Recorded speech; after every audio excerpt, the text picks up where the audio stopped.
बहुत खाने से नींद जाती आवेगी। क्या बहुत बहुत खा लेते हैं, हविष लालच आ जाता है अच्छा भोजन देख के, तो उसका रिजल्ट क्या होता है? बहुत नींद आती है। अच्छा, हद के भोजन की बात है कि बेहद के भोजन की भी बात है? हद का भोजन वो तो अन्न है, अन्न अर्थात अनाज। अनाज ज्यादा खाने से सुस्ती आती है, नींद ज्यादा आती है। और आत्मा का भोजन कौन सा है? ज्ञान। तो पीना है, पानी है, स्नेह है, प्यार। अगर वो भोजन भी कोई देहधारी के साथ जास्ती कर लिया तो भी नींद जास्ती आवेगी। क्यों? क्योंकि सब मनुष्य मात्रा ज्ञान की घोर निद्रा में सोए हुए पड़े हैं। तो एक बाप दूसरा न कोई। जो भोगी होते हैं वो बहुत जास्ती खाते हैं। निजाम बादशाह हैदराबाद, उसको 500 रानियां थी। कितना खाता था नाश्ता? केले का लंगर। हाँ, केले का पूरा लंगर उसके सामने लाया जाता था सवेरे को, और सारा खा जाता था। तो बाप कहते हैं ऐसा भोगी नहीं बनना है, तुमको तो योगी बनना है। जो योगी होते हैं वो बहुत कम खाते हैं, बड़े आदमी बहुत थोड़ा खाते हैं, क्योंकि उनको खुशी जैसी। योग माना क्या होता है? बाबा तो कहते हैं याद करो। याद किसको किया जाता है? जिससे प्यार होता है उसको याद किया जाता है, जिसके साथ स्नेह होता है उसको याद किया जाता है। तो योग बल माने स्नेह का बल। स्नेह भी विचारी नहीं, कुछ इसको प्यार किया, कुछ उसको प्यार किया, कुछ उसको प्यार किया। अनेक प्रकार के संबंधों में स्नेह बढ़ जाता है। वो तो कली की दुनिया की बात हुई, रावण राज्य की बात है। स्वर्ग की दुनिया में स्नेह बटा हुआ नहीं होता है। ऐसे रूहानी प्यार होता है आपस में, लेकिन एक का एक के साथ प्यार। कितना? एक जन्म का भी नहीं, 21 जन्म तक एक के साथ आत्मा बंध करके रहती है स्नेह के धागे में। तो योग बल क्या कहा जाता है? योग बल से ही हम सारे विश्व को पवित्र बनाए रहे हैं। ये प्रकृति के 5 तत्व भी योग बल से पवित्र बनेंगे। प्रकृति जो है वो भी कोई ज्ञान सुन करके पवित्र बनने वाली नहीं है। प्रकृति के 5 तत्व वो भी चैतन्य है। प्रकृति भी चैतन्य रचना है परमात्मा की, लेकिन चैतन्य होते हुए भी उसमें जड़त्वमय शक्ति जाती है। उसका परिवर्तन स्नेह से होगा। जो पवित्र बनते हैं उनके लिए जरूर पवित्र सृष्टि चाहिए। इसका मतलब जो पवित्र बनने का पुरुषार्थ नहीं करते हैं उनके लिए पवित्र सृष्टि नहीं मिलेगी। क्या? कन्या माताएं जास्ती पुरुषार्थ करती है पवित्र बनने का, और पुरुष चंचलता होने के कारण उतना पुरुषार्थ नहीं कर पाते। तो रिजल्ट क्या होता है? जो भी यहाँ के जोड़े हैं वो वहां जोड़े नहीं बन पाते। क्या? ज्ञान में पुरुष भी चलता है, ज्ञान में स्त्री भी चलती है। स्त्री प्योरिटी में जाती जाती है, आगे जाती है। पुरुष उतना नहीं कर पाता, क्योंकि जोला ही पुरुष का है। कोई एक पुरुष की बात नहीं, बाबा ने तो सब पुरुषों को दुर्योधन दुशासन बताई दिया। तो जो जास्ती तीखा जाएगा उसको याद भी जास्ती आवेगी, और अन्य विचार याद आवेगी। तो जरूर पवित्र सृष्टि किसको मिलेगी? कन्या माताओं को। जो नई स्वर्ग की दुनिया आवेगी उसमें पवित्र सृष्टि का वातावरण उनको जास्ती मिलेगा, और पहले मिलेगा। इसलिए बताया है कि 3 मधुवन बनेंगे। क्या? 3 मधुवन बनेंगे, 3 पांडव भवन बनेंगे। एक स्वर्गाश्रम, एक शांति धाम जहां योग का वाइब्रेशन होगा, और एक सारी दुनिया का संचालन जहां से होना है विनाश के टाइम पर। तो जो जो पवित्र आत्माएं बनती जाएंगी वो स्वर्ग की नई दुनिया में पहुंचती जाएंगी। जो पवित्र नहीं बनेंगे उनको तपस्या करनी पड़े, या तो तपस्या करें, तपस्या भूमि में रहें, या तो फिर संसार की दुनिया में रहें जहां आधे पापात्मा और आधे पुण्यात्मा बचे रहेंगे, आपस में लड़ते रहेंगे, अंत तक युद्ध चलेगा। तो जो पवित्र बन जाते हैं उनके लिए जरूर पवित्र शक्ति बनेगी। पहले स्थापना होगी कि विनाश होगा? स्थापना होगी और विनाश शुरू हो जाएगा। तो स्थापना बड़े स्तर में हो जाएगी या छोटे स्तर में होगी? पहले जरूर कोई थोड़ी आत्माएं निकलेंगी जो पवित्र वाइब्रेशन वाली होंगी, उनके लिए नया संगठन तैयार हो जाएगा, और जो अपवित्र बच्चे रह जाएंगे उनको फिर युद्ध करना पड़े।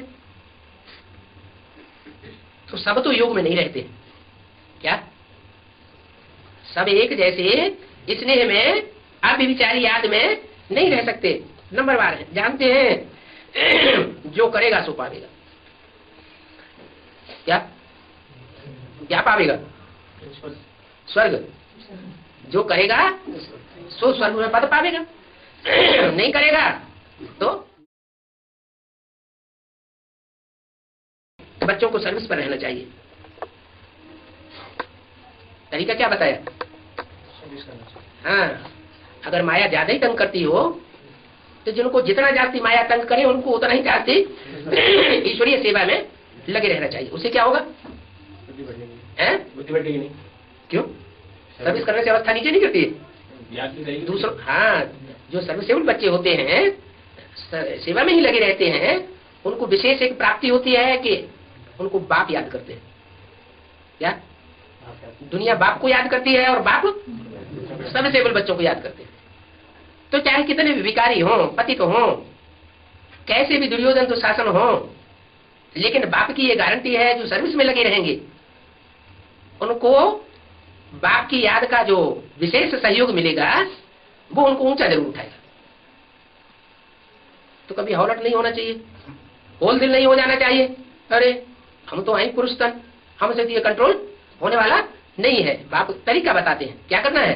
कन्याएं माताएं, उनके लिए तो इस दुनिया में इतनी स्वतंत्रता नहीं है कि वो चारों ओर घूम करके सर्विस सेवा कर सके। लेकिन जो पुरुष वर्ग है, जो पांडव हैं, वो चाहे तो जाति सेवा कर सकते हैं और बहुत सेवाधारी बन सकते हैं, बाप की नजरों में ऊंचे कर सकते हैं।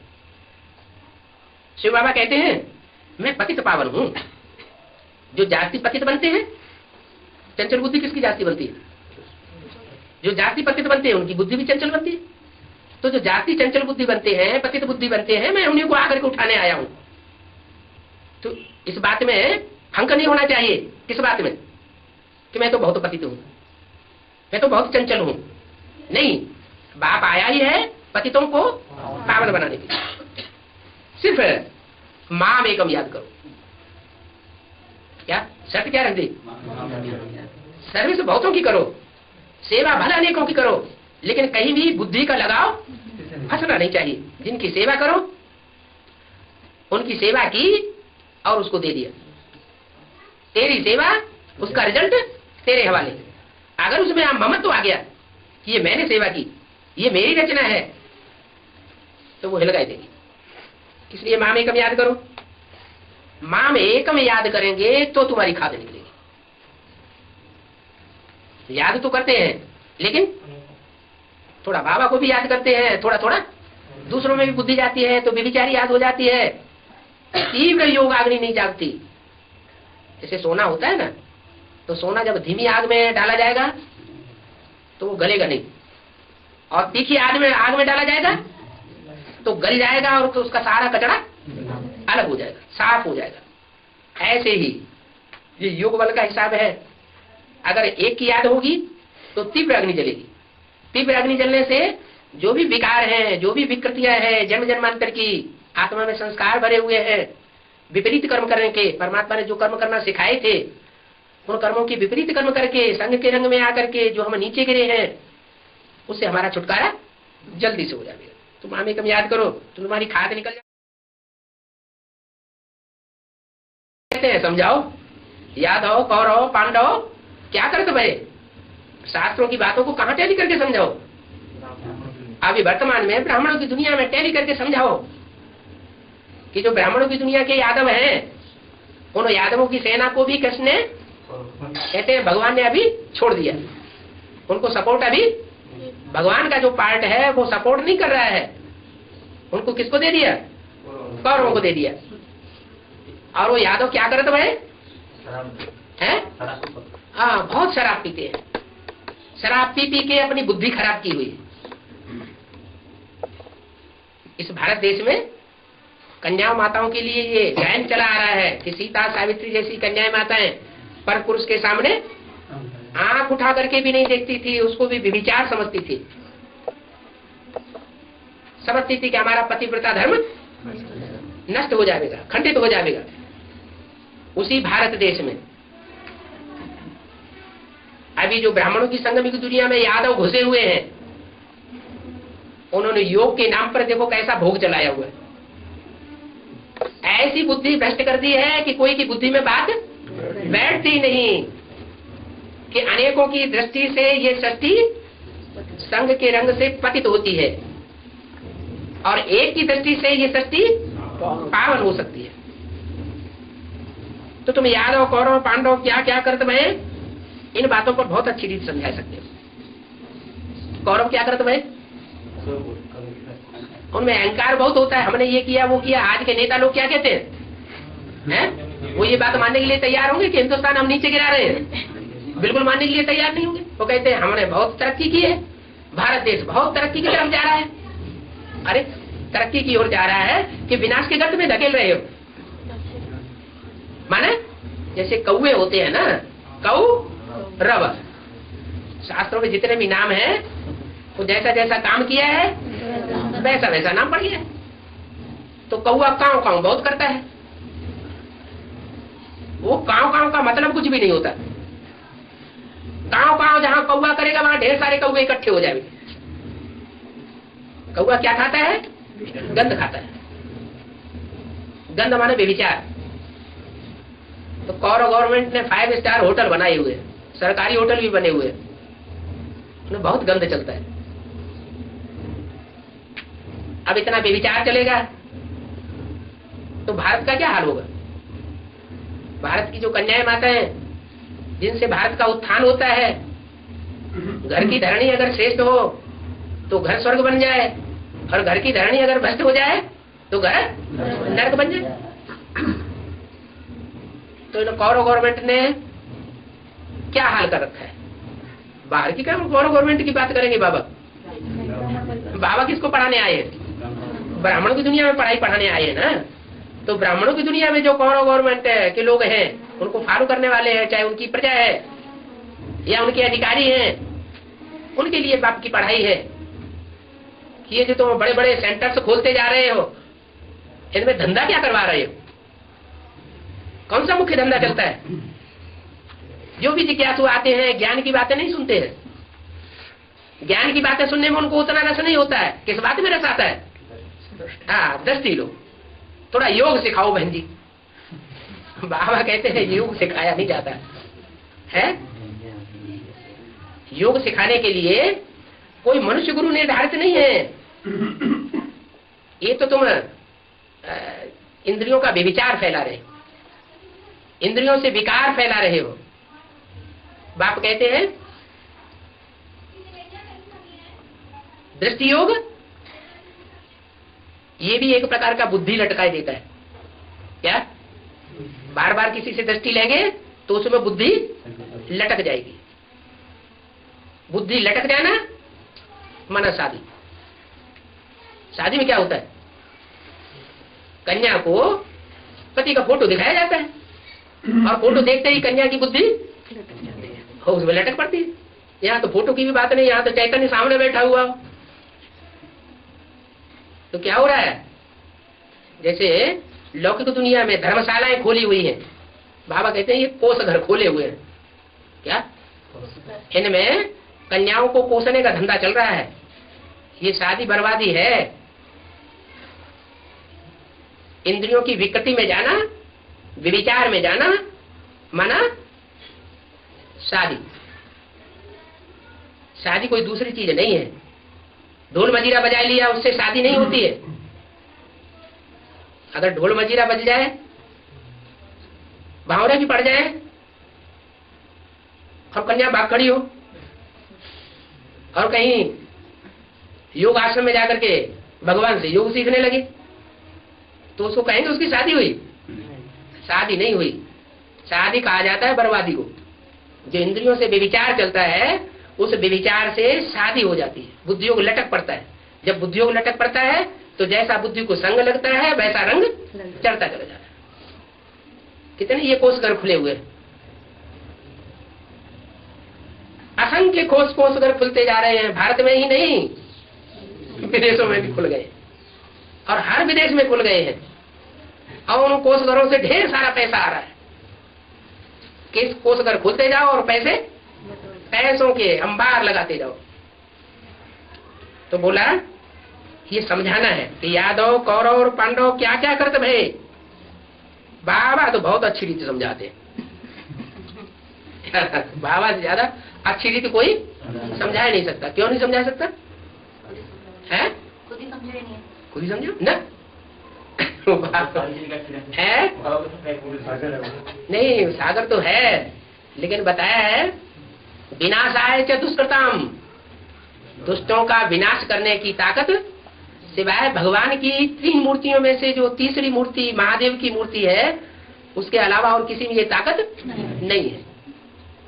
ये बहुत कड़ा काम है। इसलिए ब्रह्मा को भी भुजाएं ढेर दिखाते हैं। क्या?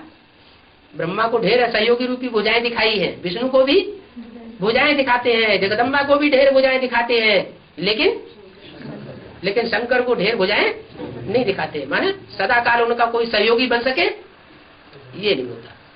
बाबा 4 भुजा कई बार शंकर को दिखाते हैं, फोटो में भी 4 भुजा दिखाई हुई है। हाँ, उसमें भी शंकर का पार्ट बजाने वाली भुजा कौन सी है? शंकर का पार्ट बजाने वाली आत्मा कौन सी है? नहीं, अर्धनारीश्वर नहीं। तो 4 भुजाएं हैं, माने 4 आत्माएं है ना। उन 4 आत्माओं में भी वो पार्ट बजाने वाला कौन है? राम वाली आत्मा है ना। तो बोला कि और धर्म पिताएं तो आकर के अपने धर्म की स्थापना करते हैं, अपनी धारणाओं की स्थापना करते हैं, कोई पुरानी परंपराओं का विनाश नहीं करते। इतनी ताकत उनमें नहीं है जो पुरानेपन का विरोध करके और उनका विनाश कर सके। इसलिए दुनिया में व्यभिचार, दुराचार, अत्याचार बढ़ता चला जाता है, कम नहीं होता। क्यों? विष के भरे हुए घड़े में अगर कोई थोड़ा सा खाली कर दे और थोड़ा सा दूध डाल दे तो क्या होगा? इसका विष ही रहेगा। फिर कोई थोड़े थोड़े समय बाद फिर दूध डालता रहे तो विष ही तो रहेगा। घड़े को पूरा जब तक खाली न किया जाए, एक एक बूंद उसकी खाली न की जाए, तब तक विष समाप्त नहीं हो सकता। तो इस दुनिया में जो भी ज्ञान फैलाया हुआ है मनुष्य गुरुओं के द्वारा, वो सब विषय वासनाएं बढ़ाने वाला ज्ञान हो गया, अज्ञान हो गया। इससे ये दुनिया उत्थान की ओर नहीं जा सकती, सुख की ओर, स्वर्ग की ओर नहीं जा सकती। ये रौरव नरक की ओर जा रही है। कि बाप ही आकर के, त्रिमूर्ति बाप कहा जाता है ना, एक मूर्ति से स्थापना कराते हैं, दूसरी मूर्ति से पालना कराते हैं और तीसरी मूर्ति से जो दुष्टों का दमन कराते हैं। तो बाबा ने बहुत अच्छी रीति समझाया था, परंतु कोई की समझ में ही नहीं आता। उस घर की बातें मुरली में आती हैं कि नहीं आती हैं? है? आती है। अरे कोष घर खोला हुआ है, ये बात मुरली में आती कि नहीं आती? आती है, लेकिन कोई समझाता ही नहीं है? आती थी, लेकिन किसी ने समझाया है कि कोष घर कौन से है? बाहर की दुनिया में कोष घर है कि अंदर की दुनिया में कोष घर खुले हुए? बाप कहते हैं अब ये कोष घर बंद करो, ये भी मुरली में आया। तो इतना समझाते हैं बाप, लेकिन कोई की समझ में नहीं आता। अच्छा, ओम शांति।